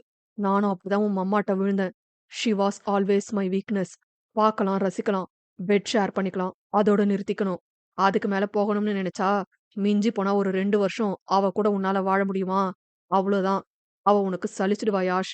நம்ம லைஃப் ஸ்டைல் வேற, நம்ம ஸ்டேட்டஸ் வேற. உனக்கு அவ மேல இன்ட்ரெஸ்ட் இன்னும் போகலனா, ஜஸ்ட் என்ஜாய் ஹர். இங்க வர வைக்கிறேன். உன் லைஃப என்ஜாய் பண்ணு. அத விட்டுட்டு ரொம்ப ஹார்ட் ஃபீலிங்ஸ் உனக்கு தேவையில்ல. உன்னால லைஃப் டைம் அதே ஹார்ட் ஃபீலிங்ஸோட வாழ முடியாது. This is my piece of advice என அவனது மனதினுள் கலக்கத்தை உருவாக்கி சென்றார். நிதர்ஷனாவை தன்னுடனே வைத்துக்கொள்ள இந்தியாவிலேயே தோன்றியதுதான். ஆனால் அலஸ் சொன்னது போல உள்ளார்ந்த உணர்வாக அவன் எடுக்கவில்லை. அவள் முற்றிலும் வேறு. தனது ஆபத்து நிறைந்த உலகத்தினுள் அவளை இழுக்க விருப்பப்படாதவன் முயன்ற மட்டும் அவளை மனதிலிருந்து தள்ளியே வைத்தான். ஆனால் தற்போது இயலவில்லை. அவளது வாசம் கேட்டு அடம் பிடித்தது அவனது கூர்நாசி. அவளது பேச்சைக் கேட்க தவம் இருந்தது சிவந்த செவிகள். தன்னை எதிர்த்து வாதாடி முறைக்கும் அந்த அழகு முகத்தைக் காண ஏங்கியது அவனது கலப்பட கண்கள். மிஸ் யூ டி. இதழ்கள் முணுமுணுக்க மேஜை மீது கையை ஊன்றி நெற்றியில் கை வைத்தான். இதற்கெல்லாம் பெயர் காதல் என்றால் அந்த காதலுக்காக அவன் கனவுகளை இழக்கும் துணிவு வேண்டும் என புரிந்தது. அவசரமாக மீண்டும் நிதர்ஷனாவிற்கு அழைத்தான்.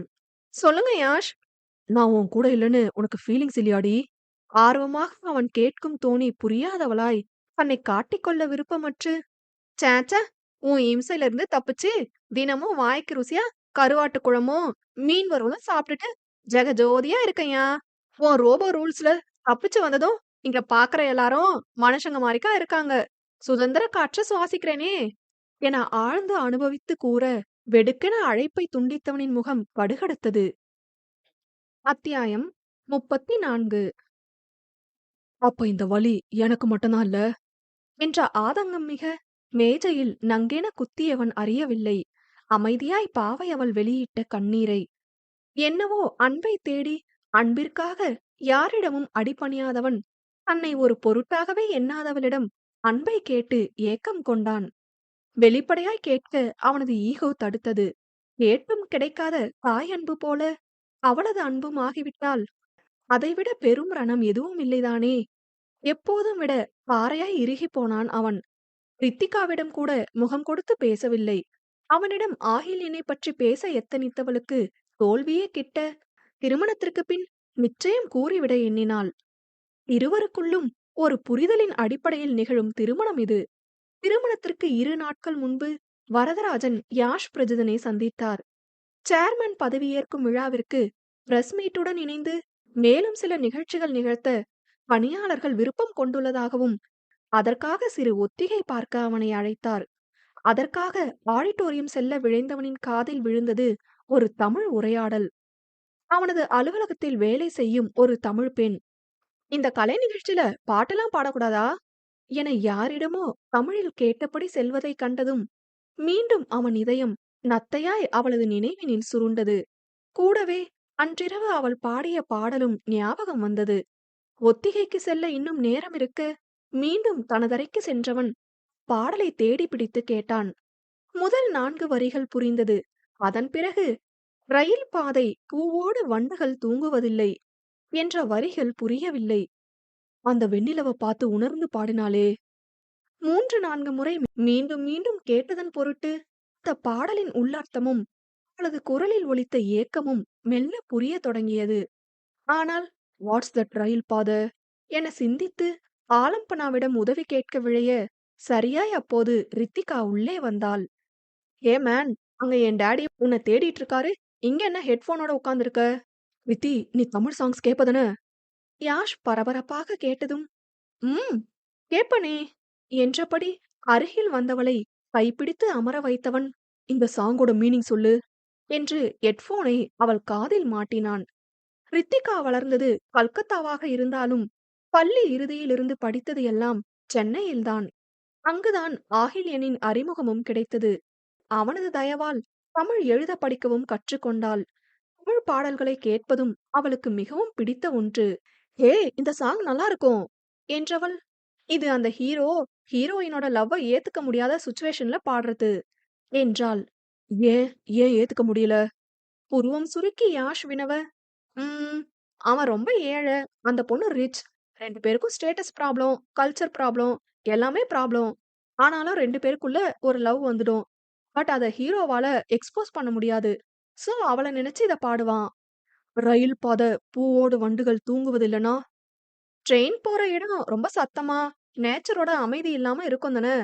அப்படியான இடத்துல இருக்கிற ஃப்ளவர்ஸ் கூட எந்த தேனீக்கும் இருக்க பிடிக்காது தானே என்றவள் முழுதாய் சொல்லி முடிக்கும் முன்னே அவனுக்கு புரிந்து விட்டது. யூ இடியட் கேர்ள் என பல்லை கடித்து நிதர்சனாவை திட்டினான். கூடவே ஒரு மலர்ந்த புன்னகை அவனிடம். அவளது கண்ணீரின் வீரியத்தை தான் கொடுத்து வந்த காதல் வலியை தற்போதுதான் உணர்கிறான். இதற்கு மேல் அவளை தவிர்த்து இங்கிருக்க துளியும் அவனுக்கு விருப்பம் இருக்கவில்லை. கண்ணை மூடி ஒரு நொடி நிதானித்தவன் அடுத்தடுத்து என்ன செய்ய வேண்டுமென தீர்மானித்துக் கொண்டான். அந்த தீர்மானம் எடுத்த பிறகே மனம் ஒரு அமைதி நிலைக்கு மாறியது. சொல்றடி மின்னல் தானாய் பேசிக் கொண்டவனை அரண்டு பார்த்த ரித்திகா, என்னடா ஆச்சு என்று கேட்க, அவளது கையை பிடித்து நெஞ்சில் வைத்துக் கொண்டவன், you are my sweet friend right என்றான் பாசமாக. ம் ஸ்வீட் தான். என்ன அதுக்கு? இந்த மேரேஜ கேன்சல் பண்ணிடலாம் பேப்ஸ் என்றவனை திடுக்கிட்டு பார்த்தவள், என்ன சொல்ற யாஷ் என புரியாது கேட்டாள். I can't Mary you babes, I love someone சொல்லும் போதே தேனாய் இனித்தது அவனுக்கு. என்னது? கையை அவனிடமிருந்து இழுத்தவள், என்னடா திடீர்னு உளர்ற? யாரு அந்த நிதர்சனாவா என கேட்டதும் எஸ் என்றவனின் இதழ்கள் வெட்க புன்னகை சிந்தியது. மச்சி இட்ஸ் வெரி காம்ப்ளிகேட்டட். நம்ம டாடிஸ்க்கு தெரிஞ்சா உன்ன இல்ல அவளதான் கொல்லுவாங்க என்றதும், இதே விஷயத்துக்காக பயந்து பயந்து ஆஹில டீல்ல விட்டுட்ட. இப்ப என்னையும் அதையே பண்ண சொல்றியா என அதட்டினான். அதில் அதிர்ந்தே விட்டவள், உனக்கு எப்படி தெரியும் என மிரண்டு கேட்க, இதழை ஏளனமாய் வளைத்தவன், கமான் பேப்ஸ், என்கிட்ட அவன வேலைக்காக ரெக்கமெண்ட் பண்ணும்போதே ஐ கெஸ். அப்புறம் நம்ம மேரேஜ் பத்தி பேசும்போது உன் லவ் பெயின் புரிஞ்சுது. You are my sweetheart. உண்மை புரியாதா எனக்கு? என்கிட்ட சொல்லுவேன்னு நினைச்சேன். பட் நீ என்ன நம்பல. மேரேஜ் அண்ட் டிவோர்ஸ் தான் கரெக்ட்னு சொன்னதும் ஐ அக்ரி என்றதும் கண்கள் கலங்கி போனது அவளுக்கு. நம்பாம இல்ல யாஷ். உன்கிட்ட ஒவ்வொரு தடவையும் ஆஹில் பத்தி சொல்ல வருவேன். ஆனா இது டாடி காதுக்கு போயிட்டா என்ன ஆகும்ன்ற பயம்தான் எனக்கு. நீ இந்த கம்பெனிக்காக எவ்ளோ ஹார்ட் ஒர்க் பண்ணன்னு எனக்கு தெரியும். நீ சேர்மன் ஆகுறது தான் என்னோட ஆசையும். You are my one and only சோல்மேட்டா. உனக்கு ஒரு குரோத் கிடைக்கும்போது, அத இடையில புகுந்து தடுக்க முடியல என்னால. அண்ட் நான் வேணாம்னு சொன்னாலும், டாடி என்ன ஃபோர்ஸ் பண்ணுவாங்க. உன்ன தவிர வேற யார மேரேஜ் பண்ணாலும், கண்டிப்பா சிக்கல்ல முடியும். அதனால தான் நீன்னு சொன்னதும், தைரியமா மேரேஜ் பண்ணிட்டு, டிவோர்ஸ் பண்ணிடலாம்னு ஐடியா குடுத்தேன். எப்படியும் நீ என்ன புரிஞ்சு பண்ற நம்பிக்கையில தான். சாரிடா என அழுகுரலில் கூறியவளின் தலையை கலைத்து விட்டவன், நீ ஒரு விஷயத்த மறந்துட்ட. ஆகில் ஏன் நிழல்ல இருக்கான். உன் பப்பாவால அவனோட ஹேர கூட தொட முடியாது. அண்மை ஆலம்பனா இங்க இருக்கா என தனது நெஞ்சை தொட்டு காட்டியவன், அவள நெருங்க யாரால முடியாது என்றான் அதீத கம்பீரத்துடன். அது ஓகே. ஆனா எப்படினாலும் இந்த மேரேஜ் நடக்கலனா தேவையில்லாத பிரச்சனை வரும். உனக்கும் நிறைய லாஸ் யாஷ். புரியுது. சேர்மன் போஸ்டிங் எனக்கு வேணாம்னு முடிவு பண்ணிட்டேன் என்றவனை திகைத்து பார்த்தவள், உளறாத. பர்சனல் லைஃப் எவ்வளவு முக்கியமோ அதை விட கெரியரும் முக்கியம். அவளும் அழுத்தமாக கூறினாள். அந்த முக்கியத்துவம் அந்த வேலையால அவளை இழக்காத வரைக்கும் தான் ரீத்தி. உன்னை மேரேஜ் பண்ணிட்டு டிவோர்ஸ் பண்ணிட்டு போனா அந்த கடன்காரி என்ன கொன்னுடுவா. மேரேஜ் டிவோர்ஸ் எல்லாம் அவளை பொறுத்தவரை ரொம்ப பெரிய விஷயம். நம்மள மாதிரி ஈஸியா ஹேண்டில் பண்ண மாட்டா. Try to understand me babes. But daddy உன்னை டெர்மினேட் பண்ணிட்டா மிகுந்த கவலையுடன் ரித்திகா கேட்க, அவனிடம் ஏளன புன்னகை. உன் பப்பாவை நம்பி நான் இல்ல. என்ன நம்பிதான் எலைட் குரூப் ஆஃப் கம்பெனிஸ் இருக்கு. இந்த முட்டாள்தனத்த எமோஷனல் ஃபேஸ்ல அவர் எடுத்தாலும் லாஸ் அவருக்கு தான். பிகாஸ் எனக்கு மத்த கம்பெனிஸ்ல இருந்து வந்த ப்ரொபோசல்ஸ் அதிகம். என்னோட ரீசன்ட் ரிசர்ச் அடுத்து நான் போகப் போற கம்பெனிய தான் சேரும் என்றான் நிமிர்வாக. ஐயோ! அங்கேயும் நீ சிஇஓவா தான் இருப்ப. But not chairman Yash. That's alright. கண் சிமிட்டி புன்னகை செய்தான்.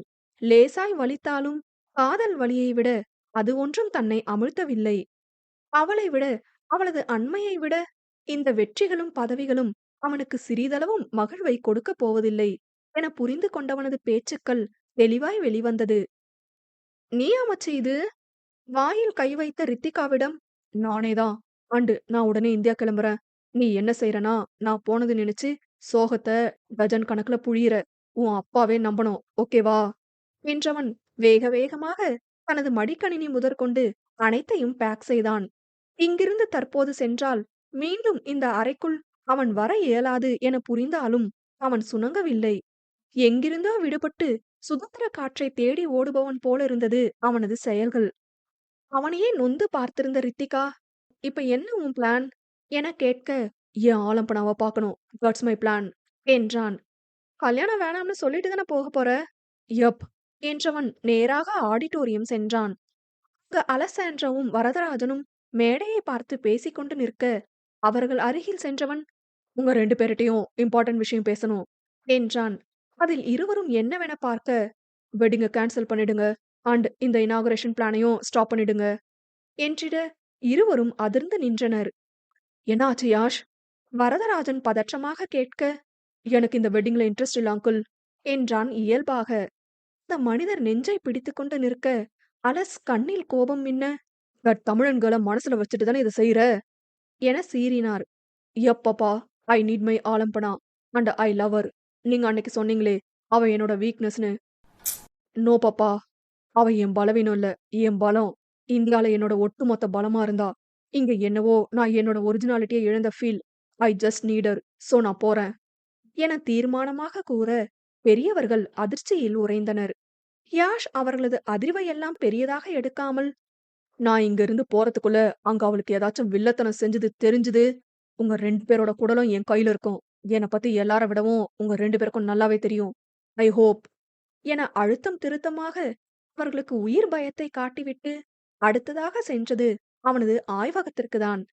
அங்கு பணிபுரிந்து கொண்டிருந்தவர்களுக்கு முழு சம்பளம் கொடுத்து அனுப்பிவிட்டு, முழுக்க முழுக்க அனைத்திற்கும் கடவு சொற்களை கொடுத்து லாக் செய்து, தன்னைத் தவிர யாருமே அதனை திறக்க இயலாதவாறு மொத்தமாக பூட்டினான். அங்கிருந்து நேராக விமான நிலையம் செல்ல, ரித்திகாவே அவனை அழைத்து சென்றாள். கடைசி நேரத்தில் கிடைத்த விமானத்தை பிடிக்க வேக வேகமாக சென்றவனை தடுத்த Rithika, "all the best Yash" என்றிட, அவளை கட்டி அணைத்துக் கொண்டவன், "thank you babes, love you" என்று கூறிவிட்டு, அவள் கூறிய "லவ் யூ டூ" என்பதை காதில் வாங்காதவனாக ஓடி சென்றான். 10 மணி நேரத்திற்கும் மேலான பயணம் அவனை சிறிதும் சோர்வாக்கவில்லை. விமான நிலையத்திலிருந்து அழைக்க ஆகில்யன் வந்திருந்தான். ரித்திகாவின் தயவில் தனது முதலாளியின் காதல் மனதை அறிந்திருந்தவனுக்கு பெரும் ஆச்சரியம்தான். ஆகில்யனுக்கு எந்த பதிலும் அளிக்காமல் காரில் ஏறி அமர்ந்து கொள்ள, "எங்க பாஸ் போகணும்?" என ஆழம் பார்த்தான். "You already know right? Information வந்திருக்குமே" அமர்த்தலாக யாஷ் உரைத்ததில் தலையில் நங்கென கொட்டியது போல இருந்தது. அதில் அவன் புறம் மறந்தும் திரும்பாதவனாக சற்றே பயத்துடனே நிதர்ஷனாவின் வீட்டை நோக்கி சென்றான். ரித்திகாவுடனான காதல் இவனுக்கு தெரிந்திருக்கிறது, என்ன செய்வானோ என்ற அச்சமே. நிதர்ஷனாவின் வீட்டு வாசலில் காரை நிறுத்தியதும், "மாடியில ஃபர்ஸ்ட் வீடு சார்" என்றான். அதனை கேட்டபடி இறங்கியவன் விறுவிறுவென மாடிக்கு ஏறினான். தெருவில் இருந்த வீடுகள் அனைத்தும் பெட்டி பெட்டியாக இருக்க, கருவாடு நாற்றம் வேறு குடலை பிரட்ட வைத்தது. எப்படிதான் இதுக்குள்ள இருக்காளோ என்ற எண்ணத்தில் முதல் வீட்டு கதவை படபடவென தட்டினான். கிரைண்டரில் மாவு அரைத்துக் கொண்டிருந்த நிதர்ஷனா மாவின் பதம் பார்த்து கொண்டிருக்க, கதவு தட்டப்படும் சத்தத்தில், "இந்த நேரத்துல யாரு?" என புருவம் சுருக்கினாள். கையை கழுவ போனவள் இன்னும் அதிவேகமாக சத்தம் கேட்டதில், "ஐயோ, எந்த கடங்காரனே தெரியலையே" என்ற எண்ணத்தில் மாவு கையோடு இடுப்பில் தூக்கி சொருகப்பட்டிருந்த நைட்டியை கூட விடுவிக்காது அப்படியே கதவை திறக்க, எதிரில், "ஹாய் மின்னல்" என பளிச்சென்ற புன்னகையுடன் நின்ற யாஷ் பிரஜிதனைக் கண்டு மயக்கமே வந்தது. யாஷோ பாவையை மேலிருந்து கீழ் வரை ஸ்கேன் செய்தான். சிவப்பில் வெள்ளை கோடு போட்ட நைட்டி, பாவாடையில் நைட்டியை சொருகியிருந்தவளின் வெள்ளை நிற பாவாடை லேசாக வெளியில் தெரிய, கையில் மாவு திட்டுகள். "என்ன காஸ்டியூம் டி இது?" அவளை அள்ளி பருக ஆசையெழ அழுத்த அடி வைத்து உள்ளே நுழைந்தான் ஆடவன். இன்னும் அதிர்ச்சியிலிருந்து மீளாது, "யோ, நீ என்னையா செய்யறீங்க? நாளைக்கு கல்யாணத்தை வச்சுக்கிட்டு இங்க வந்து நின்னுட்டு இருக்க? காலையில ஃபங்க்ஷன் வேற இருக்குன்னு சொன்ன" என கேட்டபடியே தானாக பின்னோக்கி நகர்ந்தாள். "ஓ, எல்லாத்தையும் இந்தியாவுக்கு மாத்திட்டியா? ஆனா நீ திரும்ப வரமாட்டேன்னு தானே சொன்ன" என மேலும் கேள்வி எழுப்ப, இதற்கு மேல் பின்னால் நகர இடமின்றி சுவற்றில் முட்டி நின்றாள். அவனோ நடையை நிறுத்தாது முன்னேறிக் கொண்டே சென்று அவளது மேனியுடன் ஒட்டியபடி நின்றான். அவனது வெப்ப மூச்சு பாவையின் நெற்றியை பதமாய் தீண்டி இதயத்தில் பல்வேறு அதிர்வலைகளை தோற்றுவிக்க, என்ன என்ன பண்ற? தள்ளு யாஷ்!" என்றாள் பதற்றமாக. கையில் இருந்த மாவு அவனது சட்டையில் ஒட்டிக்கொண்டது. அதனை பொருட்படுத்தாதவன், "நீ ஏன் அந்த பாட்டு பாடுன?" என்றான் சற்றே குனிந்து. இம்முறை அவனது முன்னேற்றி கேசம் அவளது நெற்றியுடன் உறவாட மூக்கும் இடித்துக் கொள்ள ஆயத்தமானது. அவளோ நன்றாக தலையை குனிந்து அவனை தள்ளிவிட முயன்றாள். "யாஷ், என்ன பண்றீங்க? தண்ணி எதுவும் அடிச்சிருக்கியா?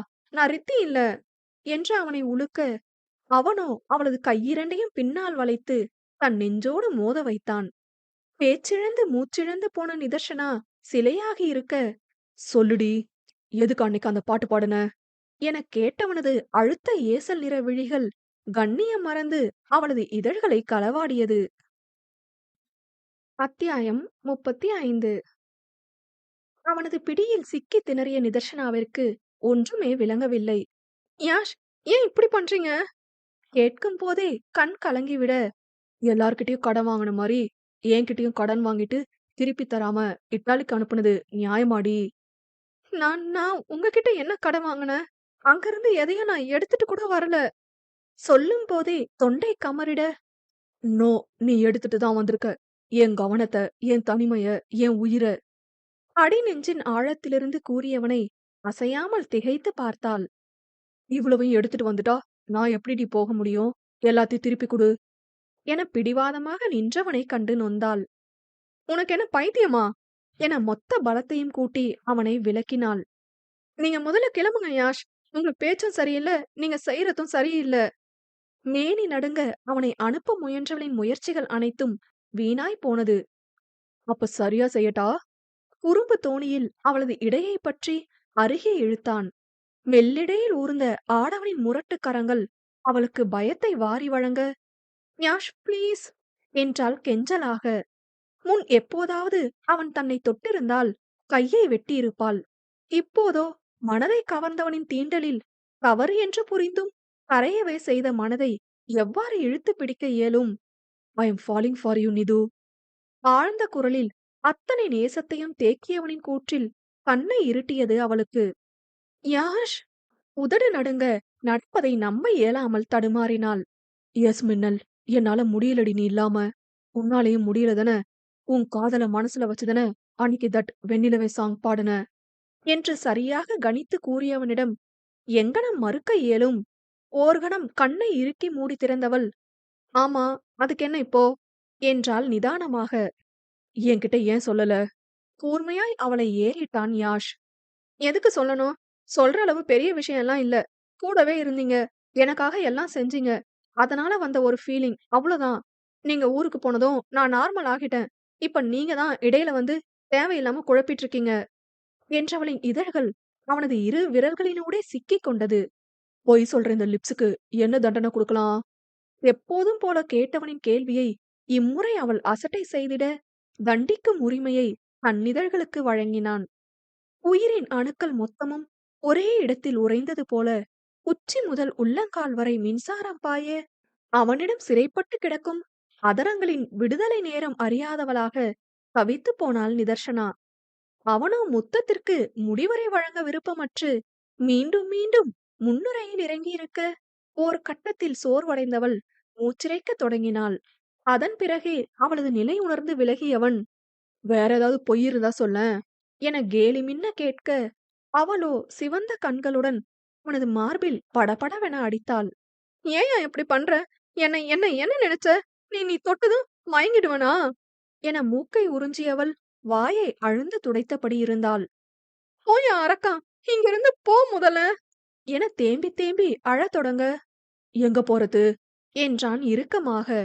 அவளோ புரியாது நிமிர்ந்து பார்க்க, "நீ வேணும்னு வந்திருக்கேன். திரும்ப நீ இல்லாம இந்த இடத்த விட்டு என்னால நகர முடியாது. I need you at any cost Nithu. I just love you" என தன்னை புரிய வைக்க முயன்றான். "ஆ, நீங்க கிளம்பும்போது சொன்ன லவ் யூ தானே?" நிதர்ஷனா முறைப்புடன் கேட்டதில், "அது வேற இது வேற. அப்பவும் உன்னை கிஸ் பண்ணேன். ஆனா தப்பா இல்ல. அது உனக்கே தெரியும்" என கையை கட்டி கொண்டு கூறினான். "ஆனா இப்ப தப்பா தானே குடுத்த?" மீண்டும் ஒருமுறை முணுமுணுத்த இதழ்களை துடைத்தவள், "தப்பா தான் குடுப்பேன். இன்னும் எவ்ளோ தப்பு வேணாலும் செய்வேன். You are mine, right?" அலட்டலின்றி அவளை அலறவிட, "என்ன விளையாடுறியா? தினம் ஒரு பொண்ணுக்கு ஃபோன போட்டு லவ் யூன்னு கொஞ்சிட்டு, என்கிட்ட வந்து அதையே சொல்ற?" என உதட்டை பிதுக்கினாள். அவளை இடுப்பில் கையூன்றி பார்த்தவன், "உனக்கு என் ஆன்ட்டி பத்தி சொல்லியிருக்கேன்ல?" என யோசனையாக கேட்க, "ம்" என்றாள் உர்ரென.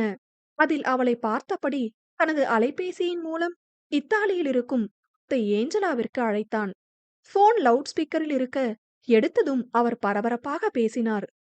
"மேரேஜ் வேணாம்னு இந்தியா போயிட்டியாமே யாஷ்?" என இத்தாலியன் மொழியில் கேட்க, அவனும் அதே மொழியில் கதைத்ததில் நிதர்சனா பேந்த பேந்த விழித்தாள். "நமக்கு இங்கிலீஷே புரியாது, இவன் என்ன வாய்க்கு வந்தத பேசுறான்?" என்ற எண்ணத்தில் இருக்கும்போதே, "okay aunty, love you, bye" என அழைப்பை துண்டிக்க, அவரும் "love you too Yash, take care" என்றார். "இவன் என்ன ஊர்ல இருக்கிற ஆன்ட்டிக்கெல்லாம் லவ் யூ சொல்லிட்டு இருக்கான்?" என்ற ரீதியில் அவள் விழிக்க, "எனக்கு ரொம்ப பிடிச்சவங்க கிட்ட நான் லவ் யூ சொல்றது வழக்கம். அந்த லிஸ்ட்ல என் பெஸ்டி ரித்திகாவும் என் ஆன்ட்டியும் இருந்தாங்க. அப்புறம் நீயும் என் ஹார்ட்டுக்கு க்ளோஸ் ஆன. ஆனா அவங்கள எல்லாம் விட பல மடங்கா உன் பிரசன்ஸ் எப்பவும் எனக்கு வேணும்டி. சோ நான் வந்துட்டேன். என் வேலை, என் போஸ்டிங், என் ரிசர்ச் எல்லாமே விட்டுட்டு வந்துட்டேன். நீ சொல்லு, இப்ப நான் என்ன செய்யட்டும்?" என்றான் அழுத்தமாக. நிதர்சனாவிற்கு மலைப்பாக இருந்தது. சேர்மன் பதவிக்காக அவன் செய்த வேலைகள் அபாரம். தனக்காக போய் அவனது உழைப்புகளை ஒதுக்கி தள்ளிவிட்டு வந்திருக்கிறான் என்றால், அவளால் அதனை ஏற்றுக்கொள்ளவே இயலவில்லை. "ஏன் இப்படி செஞ்சீங்க?" கேட்கும் போதே காற்றுதான் வந்தது அவளுக்கு. "தெரியல. நீ வேணும்னா நான் என்ன செய்யணும்னு யோசிச்சேன். இதத்தான் செஞ்சாகணும்னு தெரிஞ்சதும் செஞ்சுட்டேன். That's it." "நான் உங்கள லவ் பண்றேன்னு சொன்னனா? நீங்களா முடிவு பண்ணிட்டு கிளம்பி வந்துட்டு, கிளம்புங்க யாஷ். தயவு செஞ்சு போய் உங்க வேலைய பாருங்க. நீங்க நினைக்கிறது நடக்கவே நடக்காது." என்றவளுக்கு இதயத்தில் பெரும் பூகம்பமே நிகழ்ந்தது. "நல்லா யோசிச்சு சொல்லு, போயிடுவேன்." எச்சரிக்கை விடுத்தான் அந்த விடா கொண்டன். "போ." "நான் போனா என் அம்மா மாரி உனக்கும் எந்த இழப்பும் கிடையாது, அப்படிதானே?" கண்களின் வழியே அமிலத்தை வழிய விட்டான்.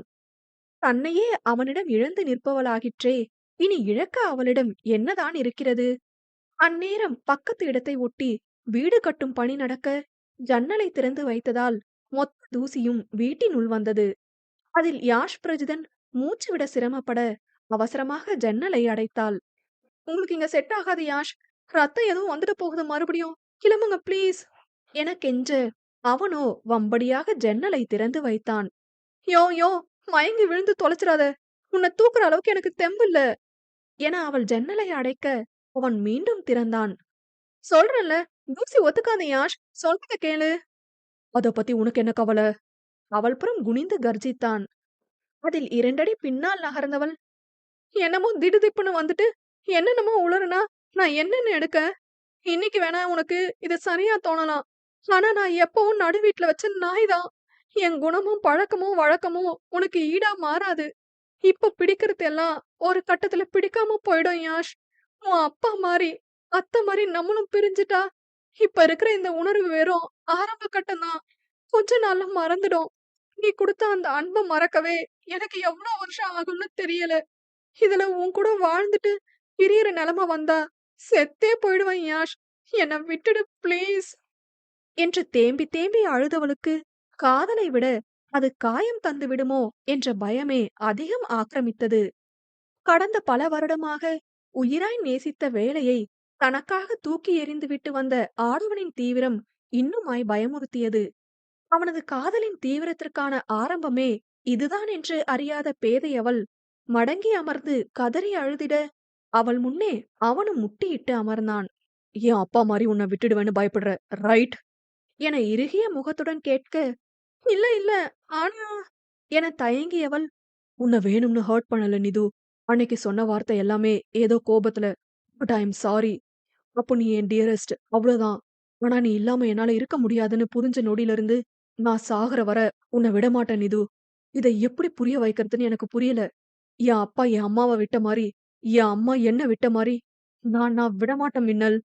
என் கலர், என் ஸ்லாங், என் லாங்குவேஜ், என் ஸ்டேட்டஸ் இதெல்லாம் உனக்கு வித்தியாசமா இருக்கிறதுனால உன்னால என்ன நம்ப முடியல, ரைட்? என் அம்மாட்ட கேட்டல, கண்மணி என் கலர்ல பிறந்திருந்தா இத்தாலிக்கு அனுப்பியிருப்பீங்களான்னு. அதே கேள்விதான் உன்கிட்ட கேக்குறேன். என்ன தவிர உன் நாட்டு பையன் வந்து இப்படி காதல சொல்லியிருந்தா உன் மனசு ஏத்திருக்கும்ல?" ஆஃப்டர் ஆல் நீயும் அந்த குடும்பத்துல ஒருத்தி தான என்றதும் துடித்து விட்டாள். உன்னை நான் என்னைக்கும் வித்தியாசமா பார்த்ததில்லை யாஷ். அழுகுரலில் நிதர்ஷனா கூற, அவனோ பேசிக்கொண்டே சென்றான். லவ் இல்லன்னு சொல்லு. நான் அக்செப்ட் பண்ணிக்கிறேன். ஆனா லவ் பண்றேன். உன்னை நம்பலன்னு சொல்லாத. It's hurt me a lot. நீ இமேஜின் பண்றத விட வலிக்குது இந்த இடியாட்டிக் லவ். முதன் முதலாய் இந்த குரல் உடைவதை பார்க்கிறாள். இந்த மினுக்கும் கண்களில் நீர் தேக்கம். தன்னால் நேர்ந்த கண்ணீர் என்றறிந்த பின் உள்ளம் உடைந்தே போனாள். யாஷ் ப்ளீஸ், கஷ்டமா இருக்கு. இப்ப பிடிச்சது ஒரு கட்டத்துல பிடிக்காம போயிடும். ரியலி? உன் பிரதரை உனக்கு பிடிக்காம போயிடுமா? தட் கதிரவனை பிடிக்காம போகுமா? நீ அவங்க மேல வச்சிருக்கிற லவ்வ தான் நான் உன் மேல வச்சிருக்கேன். தட் மீன்ஸ் என்னைக்கும் குறையாது, என்னைக்கும் அழியாது. அதே அன்பு எனக்கு வேணும்னு வந்தல்ல. That's my mistake. இந்தியா வந்தா என்ன விரட்டிட்டே இருக்கீங்கல்ல. அப்ப என் அம்மா, இப்ப நீ. யாஷ் அப்படிலாம் இல்ல. எனக்கு பயமா இருந்துச்சு அதான். என்ன லவ் பண்ணுவாளாம், கிளம்புனா அழுவாளாம், உருகி உருகி பாடுவாளாம். ஆனா கூட சேர்ந்து வாழ மாட்டாளாம். கேட்டா நான் வெளிநாட்டுக்காரனா, யூஸ் பண்ணிட்டு அனுப்பிடுவனா. யாஷ் யாஷ் அவளோ கெஞ்சியபடி அவன் தோளை பிடிக்க வெடுக்கென தட்டி விட்டவன், ஸ்டே அவே ஃப்ரம் மீ என மிரட்டினான் பல்லை கடித்து. உன் கூட இவ்ளோ நாள் இருந்ததுக்கு சேஃப்டி ப்ரொடெக்ஷன் பண்ணியான்னு கேட்டாரு என் பப்பா. உன் நாட்டுக்காரன் கூட இருந்திருந்தா கூட உன்னை கண்ட இடத்துல தொற்றுப்பாண்டி. நான் உன்னை அப்படியா ட்ரீட் பண்ண? யூஸ் பண்றதுனா ஒரு செகண்ட் யூஸ் பண்ணிட்டு போயிட்டே இருந்திருப்பேன். உன்னை விட்டு போற அன்னைக்கு உன் மேல ஒரு கண்ட்ரோல் பண்ண முடியாத ஃபீலிங்ஸ் டி. அத லவ்வுன்னு எக்ஸ்போஸ் பண்ண புரியாம உன் கூட ரிலேஷன்ஷிப் வச்சுக்கணும்னு தோணுச்சு சீரியஸ்லி. பட் உன்னால அடாப்ட் ஆக முடியாதுன்னு உன்னோட ஃபீலிங்ஸ மதிச்சு தான் சைலண்டா கிளம்புனேன். என் லவ் உனக்கு சீரியஸா தெரியல. அப்படிதானே? அவனோ நிறுத்தாமல் பேசிக்கொண்டே சென்றது அவளை பல வகையில் பாதிக்க, தான் அவனை காயப்படுத்தியது புரிந்து தவித்தாள். இறுதியில் அவனது பேச்சை நிறுத்த, அவளே அவன் இதழ்களை அமைதிப்படுத்தும்படி ஆனது. அதில் பேச்சு சத்தத்துடன் அவளது மூச்சு சத்தமும் தற்காலிகமாக நிறுத்தப்பட்டது. முத்தமிட்டு சட்டென விலகியவள் திருதிருவென விழித்தாள். அவனது கண்கள் அவளை அழுத்தமாக பார்த்ததில் ஐயோ என்றிருந்தது. அது அது நீ பாட்டுக்கு பேசிட்டே போற. அதான் நிறுத்தத் தெரியாம என தட்டு தடுமாறினாள். பின் நீ இல்லாம இங்க நான் ஒவ்வொரு செகண்டும் காலியானது எனக்கு தான் தெரியும். உன்னை வெளிநாட்டுக்காரனா நெஞ்சில ஈரமே இல்லாதவனா பார்த்திருந்தா உன் மேல எப்படி எனக்கு லவ் வந்திருக்கும். உன்னை விட்டதுக்காக உன் அம்மா குடும்பத்துக்கிட்ட பேசுனது எல்லாம் என் மனசுல இருந்து வந்தது. நீ போறப்ப எவ்ளோ வலிச்சது தெரியுமா? நடக்கவே நடக்காத ஒண்ணுன்னு தெரிஞ்சும் உன் மேல ஆசைப்பட்ட என்ன எந்த செருப்பால அடிக்கணும்னு தெரியாம வீட்டை விட்டு கூட வெளியில போகாம வீட்டுக்குள்ளாரையே அடைஞ்சு கிடக்குறேன் எனும் போதே பொலபொலவென கண்ணீர் கன்னத்தை நனைத்தது.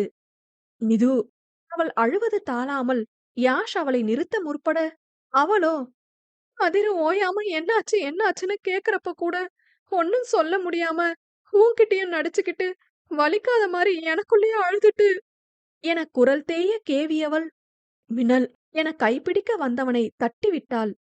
நீ திடீர்னு வந்து வாசல்ல நிக்க மாட்டியானெல்லாம் நினைச்சிருக்கேன் தெரியுமா? இப்ப நீ வந்ததும் எங்கேயும் போவாத அரக்கான்னு உன்னை கட்டிக்கிட்டு கத்தி அழுவணும் போலதான் இருந்துச்சு. ஆனா ஆனா பயமா இருக்கே. லவ்வுன்னு சொல்ல வரதுக்கே நீ எல்லாத்தையும் விட்டுட்டு வந்திருக்க.